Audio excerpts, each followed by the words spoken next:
listening to the AFTERBUZZ TV network, now the largest new media platform on the web, and your #1 source for after-show entertainment. Very good, Keith Johnson.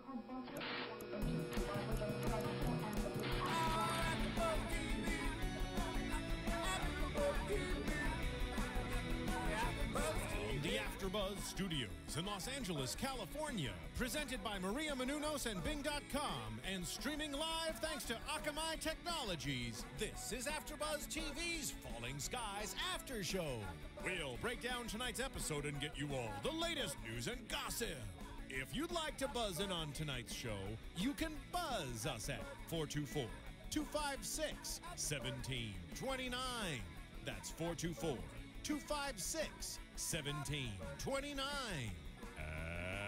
And now, another post-game wrap-up show for your favorite TV show. It's AFTERBUZZ TV's Falling Skies After Show. Welcome, ladies and gentlemen. Bing is for doing. We're here doing Season 3 of Falling Skies, Episode 1. Technically Part 1 of the season premiere, On Thin Ice. I am not a familiar voice or a face here, and neither is my co-host for tonight, but hey, last year's host, Daryl, will rejoin us in the coming weeks, but I am Phil Svitek, joined alongside Nando Velasquez. Hi, thank you for having me on this show. It's really exciting. I know, and Nando's a huge fan. For those of you who check out the network, he's on. He's a sci-fi geek. He's doing Defiance. I'm a nerd, right? That's what you're trying to say? I'm a nerd? Hey, it's all right. There's nothing wrong with being a nerd. No, there's nothing wrong with it. I own it. I own it. I admit it. So we're very excited to bring you tonight's episode. Engineering for us, we have Marissa Serafini. I figured I'd give her a shout out as well. Everyone. So before we get into fully tonight's episode, we have to kind of talk about the 7 months that has passed since we've last seen the team. I mean, when we last left off in season 2, the cliffhanger in season 2 was this new alien. The big one was really this new alien that lands that the Red Eye from the Rebel Skitters and the Second Mass go to take a look at, and we just barely see a glimpse of this new player on the Falling Skies chess field, so to speak, and we have no idea what's going on. Also, we're trying to wonder about what's going on with the new United States, and we also see one of those little insects, those eye worms, I believe they're calling them, going into Hal, which was really a creepy little ending. So I think inspired by the Matrix type of thing, you know. Yeah, it's a little bit of inspired by the Matrix. Totally, I could totally see that. But really interesting character that they brought in, an interesting tool that they brought in season 2, and Hal is infected. So we know that. Plus, the Overlord's dead. We saw that happen, so we're wondering what's going to happen to Karen, since Karen was the one that was tethered to the Overlord and spoke on behalf of the Overlord. Last we saw her, she was literally skittering up a wall, getting away from the Second Mass, from the rescue attempt. And we also want to see what's going on with pretty much everyone that was captured. Or at least we'll find out a little bit later in the episode. Everyone was captured. Something seems to be going on with certain people from the Second Mass, from the core group of the Alliance there. So when we pretty much start off, it's no more Second Mass now. It's all about the new United States of America, which is Charleston. I know, and we have a president with Tom, and he hates the fact that he's called the president, which I love. And he's the president of really what is 20 city blocks. He's just the president of 20 blocks, as mentioned by him. And it upsets me that he's a little bit skeptical about that, because you got to start somewhere. Yeah. And he's kind of, I don't think he's struggling to be the leader within. Obviously, we'll kind of talk more at length about that, but it's interesting how he's filling that void. Yeah. Well, he is a professor, and he knows about military tactics. His whole thing the first 2 seasons was he was somebody that was in a classroom, and here he is called out to war, and he's using his knowledge of military history to take command of the Second Mass, starting out as second in command to Colonel Weaver, and then ultimately becoming the go-to guy for everything, and now being president of this faction of the new United States. And you have Dan, who's risen the ranks to Colonel. Yes, Dan is Colonel now, so which is really interesting. So yeah, Colonel Weaver. So we get that new equipment. Yes, absolutely. you gotta love the new equipment. I mean, when we saw the opening scene, the first sign of the new equipment was Ben running out there and putting this little egg bomb with some really intricate design on it all throughout the camp that they're trying to rescue Diego and the other kids that are being used by the Skitters there. So, and then we see bullets pretty much hitting the mechs. This is totally new ground. This first battle that we see in the opening is really the humans taking over and actually causing damage to the Skitters and they know exactly where to hit the Skitters. They know exactly to go under the chin, and Pope coming in, shooting what looks like ordinary guns, but they're actually hurting the mechs, which is amazing. Well, it's interesting. They accomplished two sets of things in that opening scene. They accomplished the fact that they know all of those things, and the fact that so they, oh my God, we're doing so amazing. But then there's that false sense of, oh my God, we just did something, and Pope is like, hey, let's celebrate. And then we get the ambush. So they're covering those two things all in the same sort of scene. Yeah, there's a lot that's going on if you pay attention, and what we get to see is a new mech, the mega mechs as they're calling them. And I believe there was another name that we find out later. Cochise calls them. I have to look it up, but it was a more scientific name. But these mega mechs come out. They're like something out of Godzilla. They're something out of like Pacific Rim. They look like miniature robots, and they come out kicking butt. They're like humans with extra wings with lots of bullets, and then the funny thing, the cavalry literally comes in on horseback, and it's Nolan, and it's Tom Nolan with this new alien called well, they call him Cochise, which is a really, really hilarious name when you think about it, especially with the whole cavalry. And we find out that the name of that alien is the Vom. So, and Tom comes with this gun that just pretty much devastates everything. It's just an awesome, awesome gun. So again, more tech. We realize that very quickly that they're getting alien tech to fight the overlords. Yeah. And it's also just that false sense of just the fact that they needed to come in, that Tom knew that he had to come in at that moment. Yeah. Just speaks to what's kind of going on. So because Tom's a fighting president. He does not stay behind. Yeah, and it's interesting, especially, you'd think like he has a kid and things like that. I mean, I like the fact that Anne accepts her role of, I got to kind of take care of the baby while he's now the president, but he's also a crazy president who's going to go into the field. Yeah, but all his kids are fighting. Remember in the past, in the past couple episodes, Tom was really, really sensitive about having, especially his youngest, out there doing anything. He was really, really sensitive to it, and here comes his youngest throwing, putting bombs out, doing recon, putting himself in danger and at risk, and Tom is okay with that all of a sudden, which is really, really interesting. It is. Now, before we fully dive into the episode, in the not 7 months for us, but almost 7 months, here at AFTERBUZZ TV, we've had a chance to complete and release a movie called Adventures of Serial Buddies. It has the likes of Henry Winkler, Beth Bears before she was in Two Broke Girls, Kathy Lee Gifford, Artie Lang, Christopher Lloyd, Christopher McDonald. So it's a very funny movie. It's critics are saying it's Dexter meets Dumb and Dumber. We are calling it the first serial killer buddy comedy of all time. It's very, very funny. It's out on iTunes now, and I know a lot of you, supported the Falling Skies after show last season, and so, in order for us to continue to deliver this amazing show to you guys for free, it helps every now and then if you guys can support us. And you can do that by basically for the price of a Happy Meal, you can purchase this movie. And that doesn't mean it's a bad movie. We just wanted to make sure we got it to you cheap. A Happy Meal makes you happy. You get a toy out of it. It's not a bad thing. I love getting a Happy Meal every now and then. There you go. I know Marissa loves her Happy Meals. How many toys you got now, Marissa? Too many to count. So, Adventures of Serial Buddies, it's out on iTunes and other digital platforms. If for some reason, which baffles me if you're listening to this podcast, especially since it's on iTunes, if you can't find it, go to serialbuddies.com. The amazing part is you can't misspell it. You can put in cereal, like the cereal you eat, Serial Buddies, or you can put cereal as in the serial killers. But either way, serialbuddies.com. It comes right up. Yeah. Okay. Check it out. Easy enough. So, back to the episode. Let's talk about how, because it's interesting enough, there's two things going on here. I love, there's a lot of talk of, okay, human. This is a human war, the human spirit, and things like that. And obviously, that's exemplified through Hal trying to figure out how to walk, which obviously is now revealed in tonight's episode. And yet, it's going. There's that opposition where, okay, it's the human spirit, but it's also how much of it is the alien race or whatever he has within him. Oh, you mean that Hal has within him, or not the Hal that Tom has with him? No, I'm talking about Hal. Oh, you're talking about Hal now. About what happened to him. Oh yeah, with being crippled. Yeah, I mean that's a really big shock. Him getting carried out and put in that wheelchair, and everyone seems to know it has to do with Karen, who was like sucking his face at the end of season 2. So she's got mighty powerful lips, but it was also that parasite that we saw that was that eye worm that got into him.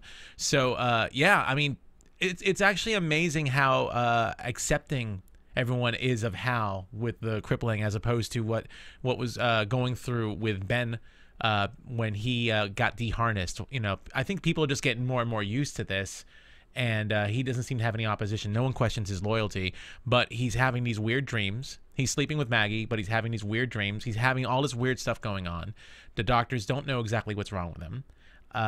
You know, even with the Volm technology that Anne is getting, I suppose they still don't know exactly what's going on with him. So it is really interesting what's going on with Hal, and I think he's always had a pining for Karen. I mean, Karen was his girlfriend when she was abducted and taken by the overlords, by the Ashveti.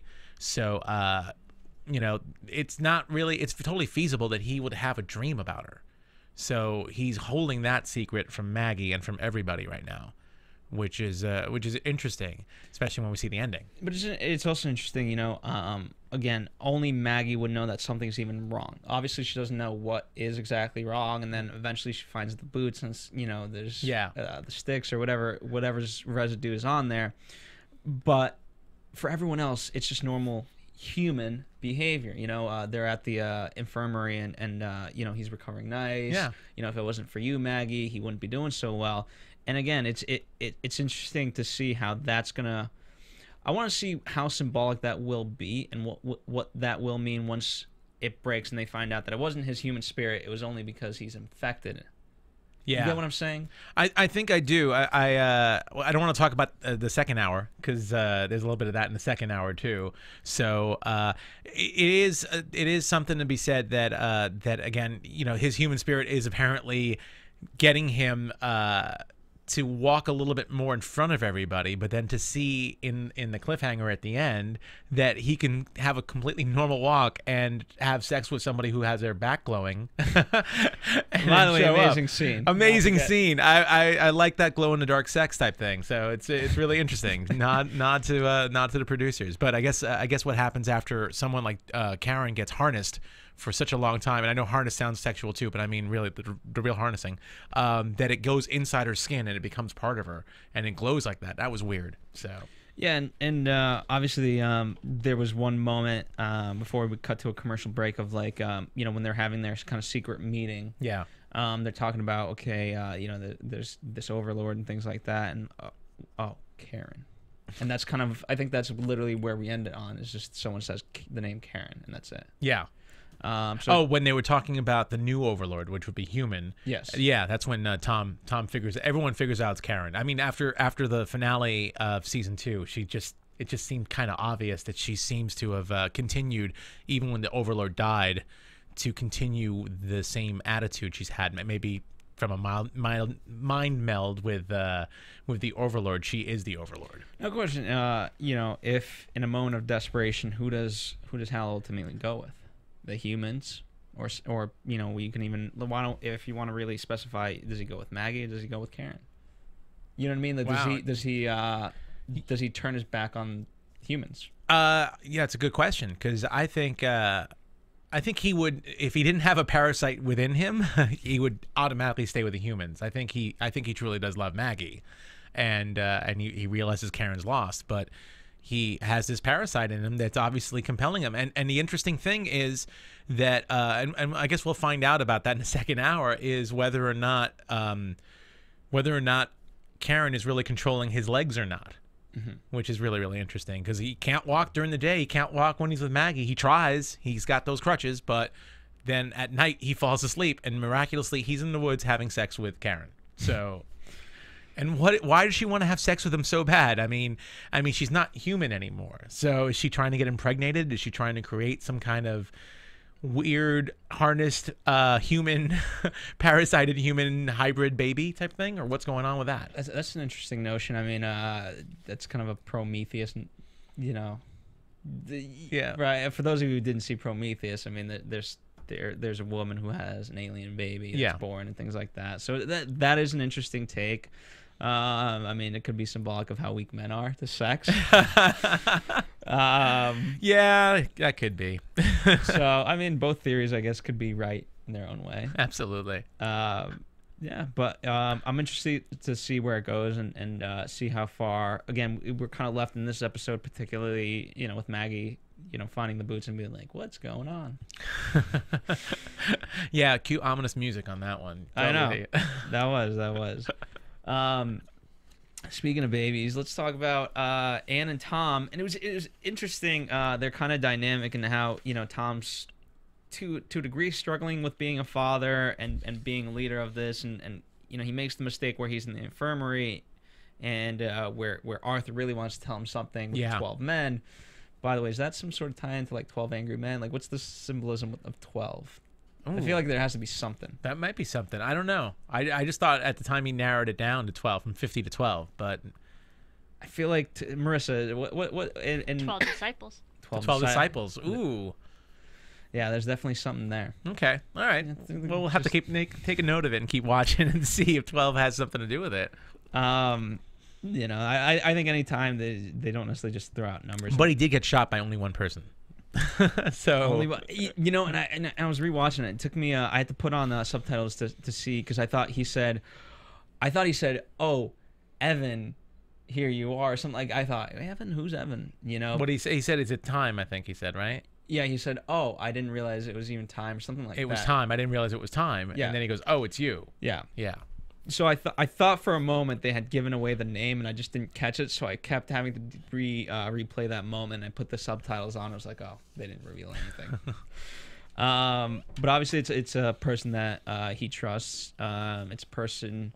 Anytime, you know, especially in these quote murder mysteries. Not that Falling Skies is a murder mystery by any means, but it's always that familiar person, you know, that suckers them in. Yeah, and it's a great wrinkle to boot, and especially it's a great wrinkle right now, considering that the humans have befriended the rebel Skitters and the Volm, and that there is a lot of people like Pope. You know, Pope's still hanging out there, and his crew's still hanging out. But there's still some anti-alien sentiment there. So really, it could be a lot of people. It could be for different reasons. It could be any reason at all. You know, good point about Pope. Not that there's a lot in this episode with him, but might as well just, you know, briefly touch on him. Yeah. Him and you know, talk of Mexico and things like that, and it was interesting how he had him going. But then Pope says, you know, don't I always have a plan? Here's what I love about Pope in this episode. First of all, Pope's a total fan favorite. He's a total, you know, he's like the Han Solo, like the rebel bad boy of Falling Skies, I'd say, and the anti-hero. But he keeps trying to escape. He's never satisfied being with the second mass. He eventually comes back begrudgingly to help out, because he realizes it's ultimately in his best interest to help Tom and to help the second mass out. But here he is, and he's almost domesticated in a way. And he's got a little part of the United States of America called Pope Town, and he's got a bar, and he's like welcoming people into his house. And then somebody, like one of the guys that he would usually hang out with, I didn't catch a name, starts saying a little bit of anti-alien talk in the bar, and he promptly shushes him. He promptly says, "Hey, I don't want to talk about that." And then, to avoid any doubt from anybody about where his intentions are, he buys everyone drinks. Which is a good way to do it. But this is Pope actually wanting to hang. And then when they start talking about the plan in Mexico, he does mention, "I have a plan." But it was really interesting, because I'm not sure if he was just saying that like he was talking in the bar to just shut somebody up, or if he's really, really kind of... it's an uneasy happiness. I'm not going to say he's totally happy there. He does sense the trouble. He's not super alien friendly. He still doesn't trust the Skitters. You could tell. But this is the first time you kind of see him kind of almost happy to be there. which is weird for Pope. It's a weird place to see Pope at. But you know that as long as Pope is a part of the camp, Pope is bound to cause trouble. He's bound to question authority. He's bound to question a lot of people. So for at least the beginning of the season, it's a really good place for us to see Pope. Yeah. I agree.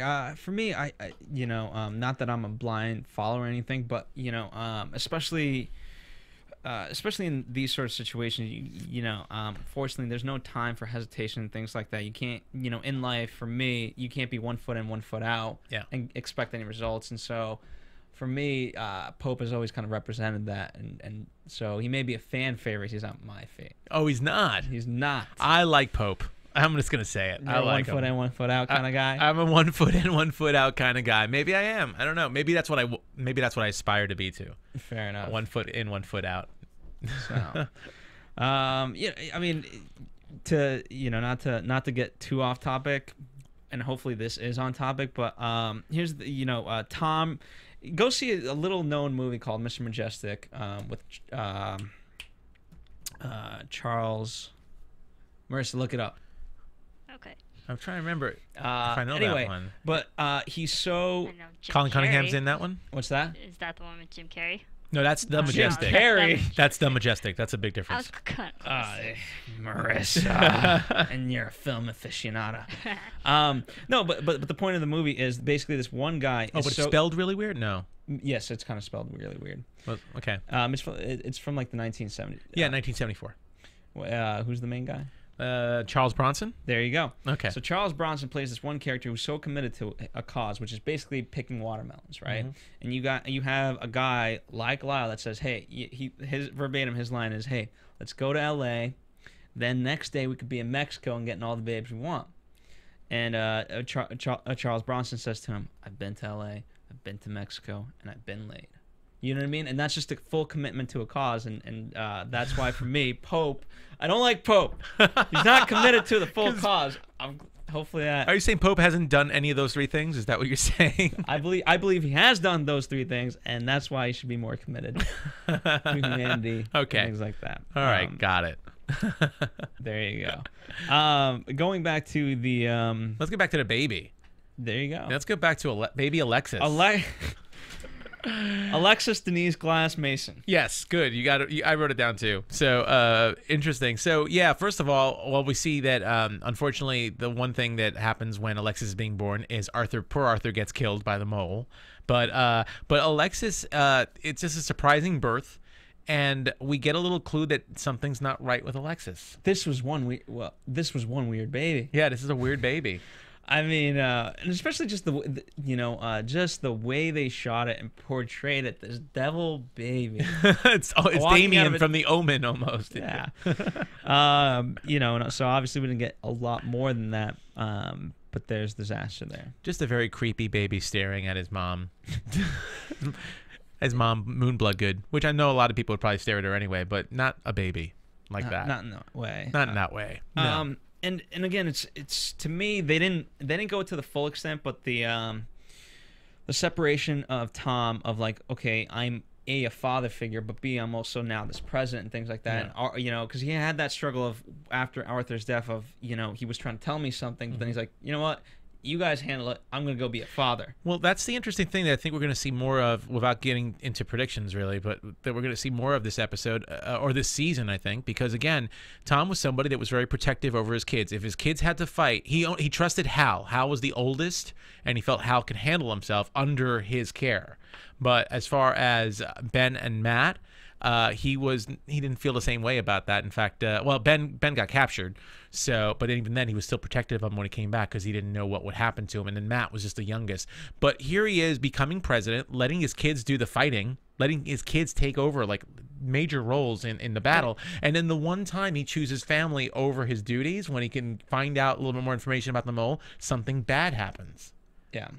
So it's going to definitely be a struggle with him that every time he chooses one over the other falters or something major happens. Now, this isn't necessarily important, but do you think he's doing it out of duty to the citizens of, okay, if because he says early on, everyone's going to be in the battle, or whatever, after they come back from the first kind of assault or whatever you want to call it, he says, I'm not just the president, I'm going to go into the field. He's a fighting champion. Yeah, and so is he setting by example, especially, people always get kind of criticized when they're in high ranks of like, oh, why don't you send your kids as well if you think it's good? And so he might be setting that as an example to the citizens. I think there's some responsibility there. I think he feels the responsibility that if he's going to put, I mean, don't forget, he's a professor. He studies this stuff. He's never had to, and you see bits and pieces of this when in the past 2 seasons when his plans go into play and he realizes he's dealing with real people who are going out there and taking big risks, that now he's a president. He doesn't want to sit back.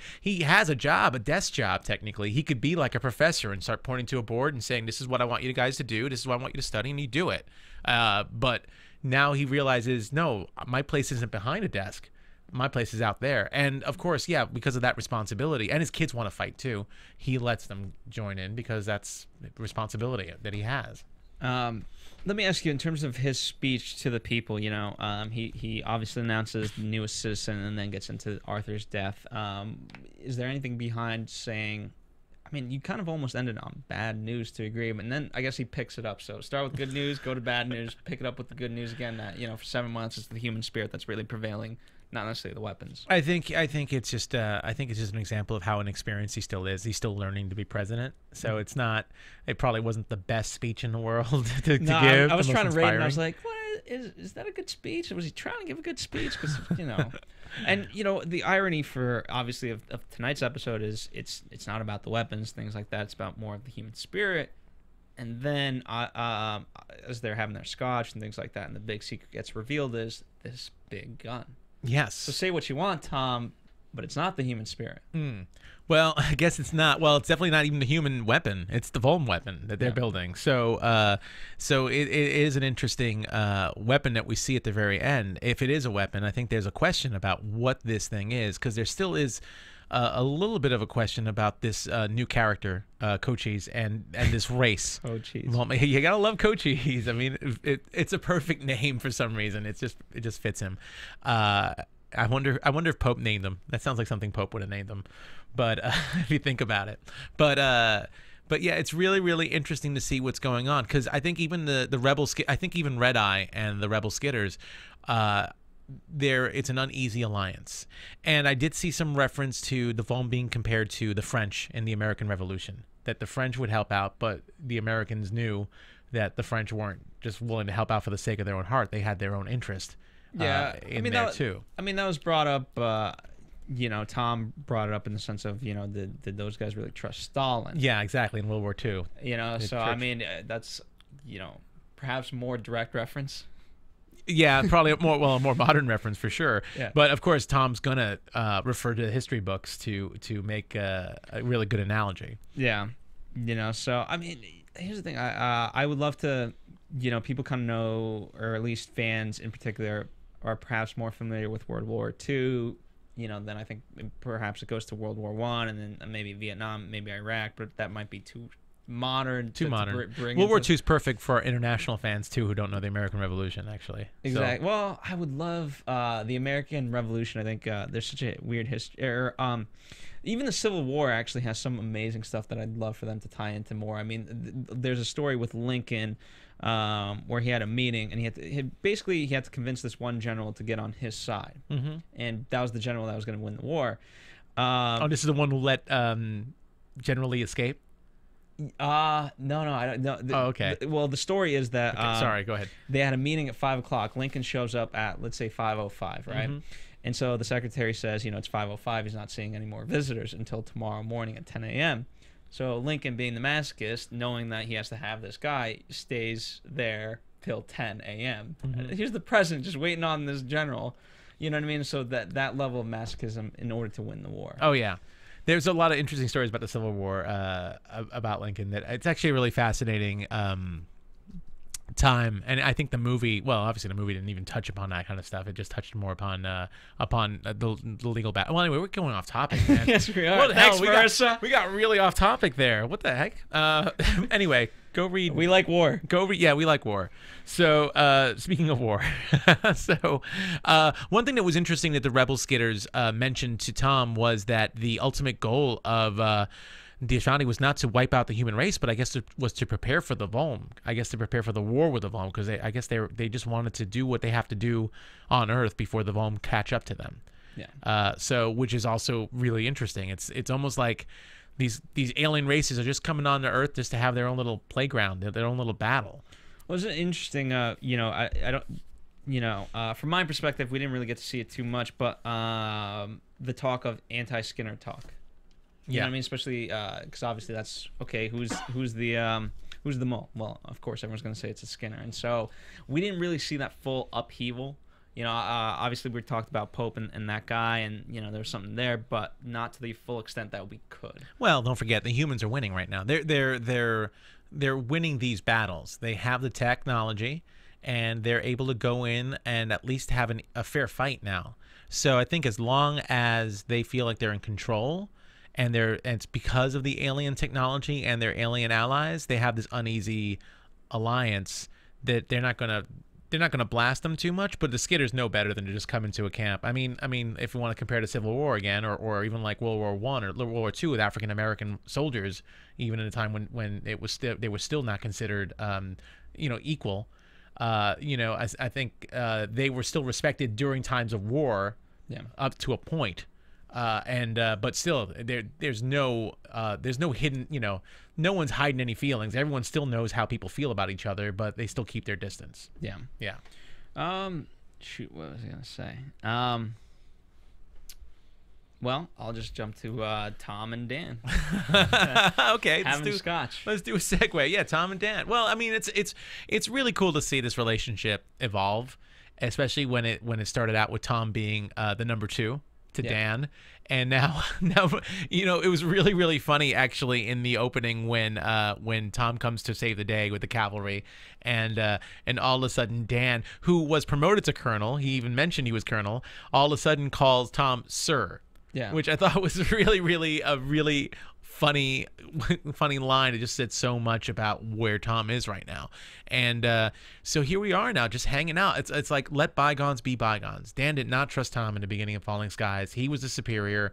He was the soldier. Tom was the guy who was a professor, and all he had was military knowledge, if anything, of ancient history, so to speak, of historical battles, and Dan was the expert. And now all of a sudden they're equals, and they're drinking scotch.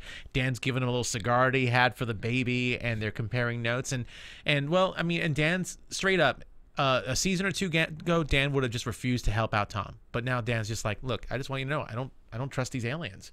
And Tom's having an honest conversation, saying, I get it. And he's comparing, he's making a comparison there for Stalin and Churchill.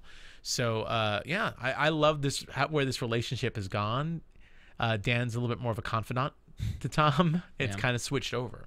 So, yeah. And then as far as Arthur is concerned, poor Arthur. I love Terry O'Quinn. I really kind of would have liked to have seen him on more, a little bit longer. But it was really interesting to see Tom really trusted Arthur enough not to have him locked up at the end of season 2, even though Arthur, wasn't really the best. Arthur did some things that were detrimental to the Second Mass. Tom was able to forgive him, and it seems to be a really good relationship, and even trusted Arthur to try and find out about this mole. But it just goes to show Tom's a really good statistician, and he's really good with people. You know what's interesting? The thing that I can't get around is, so he deploys the help of a former Boston police officer. And he asked him, hey, can you help me with this list of 50 people? Mm-hmm. So I figured, for me, he was the one who narrowed it down to 12. But later, that didn't seem to be the case, and I was slightly confused, slightly untrusting now of, okay, what is the truth? As far as him in the role of the investigation, because again, again, was it was it Arthur that really figured out who these 12 men were without his help? I mean, did he help? Did he help get it to, let's say, 20, and then all of a sudden Arthur figured out to eliminate the rest? Yeah, well, Anthony said he couldn't find the notes. He couldn't find his notes at all. So if Anthony helped Arthur out, I would have thought that Anthony would have known, had a better idea of who to narrow it down to. But is he lying? Well, that would make him the mole, wouldn't it? Possibly. Or at least helping. Or one of the 12 of the mole, or helping the mole. Maybe the mole has help. I don't know. That's an interesting thought. And it would make sense that Anthony is the guy that Arthur could have, hey, oh, we're meeting already, or whatever he says. Yeah. So it's a person that he knows, it's a person that he seems to trust. So be keeping with that. So I don't know. We know that the person has a modified gun with Volm technology, which only the military and probably the higher ups would have. And again, like you said, it's somebody that Arthur trusts. So enough to not be super shocked when they first open the door until they see the gun. Yeah. So I have my thoughts on who it is. I'll probably save that for predictions. All right. Well, what else would you like to talk about that we haven't perhaps? I mean, let's if you. I mean, this is more of a prediction, but we can certainly talk about the MacGuffin that is the gun. Okay. Well, that's the thing that all the aliens are after now. Is this giant? Well, I don't know if they're calling it a gun, but I'm going to call it a gun. Well, this weapon. You want to talk about? Yeah. I mean, what's interesting? You know what? Is that the equivalent of like the atom bomb? Is that what? The symbolism is then there, that might be another. Maybe World War II is a good reference to keep on. Then in that Perhaps. case, it's possible to keep that with World War II. The World's War. The new United States now has the atom bomb. Yeah. Well, exactly. And you know what?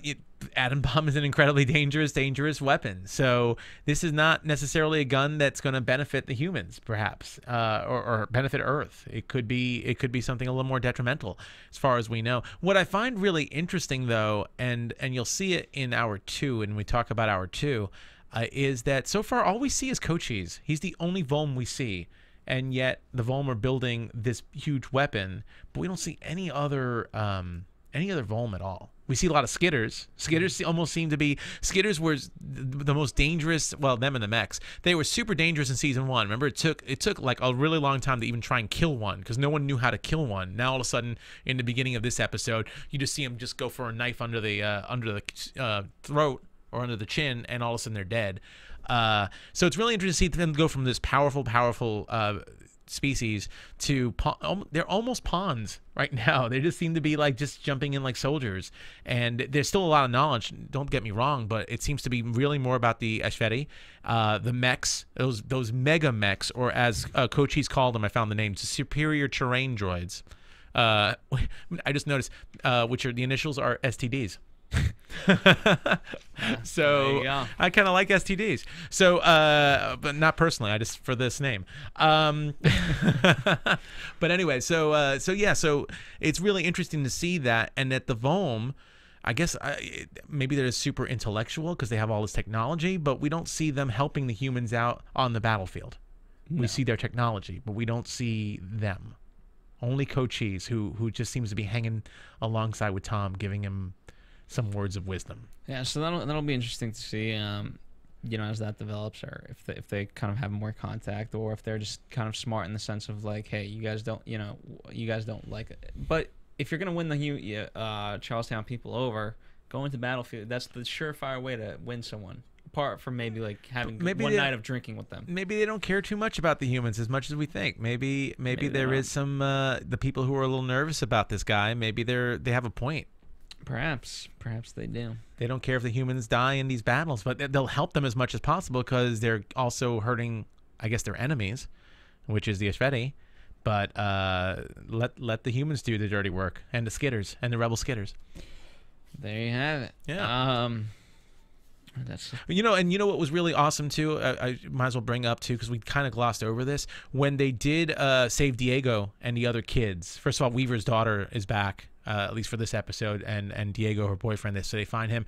They put him in this interesting contraption, and again, just like in season, it's amazing how this show has progressed. It's a very different show than it was season 1. Skitters were really, really hard to kill. Like a fight scene with one Skitter, I think, took like 7-8 minutes, and then also just trying to de-harness people, the kids, was a really lengthy. People died in the first season that if you deharnessed them wrong, and well, you know, Ben still had spikes on his back because of the way he was deharnessed. And here they go bringing this Diego into this what looks like an MRI type machine, and Anne puts her hands in some weird things. You see some tethers sticking out, and she does this kind of she just moves her hands a little bit, and all of a sudden the harness is completely gone, separated, and Diego seems perfectly normal. Yeah, I don't even know if he has superpowers. Maybe we'll find out in a future episode if he's kind of like Ben and the other formerly the Harness kids, and he still has some powers with him. But I thought it was a really interesting thing. And of course, Anne is the only one. Again, it's really weird. You know what this reminds me of a little bit? V. Okay. Where the aliens came down and they pretended to be at peace, and they gave some technology. They gave just enough technology for humans to go, oh my God, you guys are so awesome. We love you. But meanwhile, they're eating rats up in their ship, and they have this, plan to harvest the humans. Well, if you really want to dive into society and how kind of society could ultimately work, I mean, one of the most true ways of oppressing someone is to think that they have freedom, rather than, okay, I mean, it's really easy to shackle someone up and then, they don't have freedom. But if you give them the concept of freedom, then, if you give them what they think is free will, but they're really still oppressed, then you've won. You have willing subjects. Yeah. Yeah. And then and that will ultimately fight for you in some sort of fashion, And it's exactly, it seems like maybe that's what the Volm are doing right now too. Yeah. It seems like that's a very good possibility of what the Volm's plan is. By the way, I have to give credit to that notion. If you really want to see the notion that I just said in full fruition, Fast and Furious 6. Not even joking. Not even joking. Are you serious? Wait. Not even I'm joking. trying to think. All right, wait. Explain this to me. I'm trying to picture. It was in Fast and Furious 6. They brought it up. They brought that up in Fast and Furious 6? I must have been just... Maybe it was in Fast and Furious 5. The last one with The Rock on the same side as everybody, and they're in England, and... Actually, you know what? It could have been Fast and Furious 5. I'm just saying. It was one are you talking about what happened with his girlfriend? No. Okay, all right, never mind. Okay, well, you know what? We're diverging again. Sorry. Yeah, but it's one of those movies. If you want to see the full scene, one day with Letty. No. Okay. No. Okay, never mind. Oh my God! All right, let's get into predictions before we get more off topic. And now your AfterBuzz TV predictions. You gotta watch a lot of shows and a lot of movies when we're talking about Falling Skies to understand what we have to say. Only I would bring in Fast and the Furious 6 or 5 as a reference to anything. All right. So anyway, I was gonna reveal kind of a spoiler alert, but no. Okay, then don't really spoil alert. All right, I guess I'll go. So I think the mole is, and we've just, I don't think it's somebody we're used to seeing. I think it's somebody new. So I don't think it would be anyone you'd assume. So my guess would be Gloria Rubin, who plays Melina. She was the one that was walking, and she was also Gloria Rubin. People know her from ER, which is what Noah Wyle, Tom, was also from. He's best known from ER. So you saw her walking with with Tom. When Arthur came by, and Arthur said he had the 12, so she was walking with him right before he ran off to right before Nolan ran off to check on Anne, and so my prediction is it's her. I don't know why, but just the way the gun was being held and just the way it looked, it felt like it was a female. So my gut says it's Melina. It'll be interesting. I'm not confident in this prediction, but it would be interesting if it was Hal. Ooh, that would be interesting if it was Hal. Considering. Yeah, that's what oh, wow. So we'll see. I don't know. Apart from that, I don't have too many guesses. I know we're going to be playing Monopoly after this. That's what family tradition. That's what you do. But anyway, that's what you do when Arthur gets killed. While Arthur's getting killed, they're getting Park Place. Yeah, totally. So it's very funny to me in that respect. Again, we will recap part 2, which is Collateral Damage of the season premiere, even though they technically are 2 very different episodes. And also we will have Daryl Christian joining us for this panel. Yeah. I mean, Awesome. You guys remember him. I know a lot of you fans like him, so hopefully you guys like us as well. You know, I hope so.